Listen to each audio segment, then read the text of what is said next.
Yesin, mga sinuod, yung parino, yung mga sinunod, siya, yung mga mali, at pagkikulan ang buhay. Oo, Father. Kumalik mo sa amin. Iya, mga sinuod, yung parino, yung mga sinunod, si Yesin, yung mga mali, ang buhay. Oo, Father. Kumalik mo sa amin. Ang dapat nyo na sa ikalagutan, sinasabayan ng mga agraki, ang mga suki, na pagkakagusan ng buong kapal, kung sa inyong pag-ibig, bilang mga buhay mga Kristiyan. Oo, Panginoon. Oo, Father.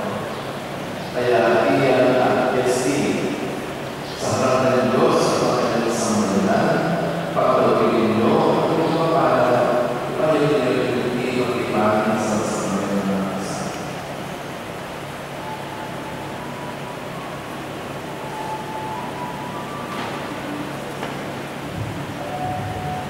Desi, sa harap ng Diyos,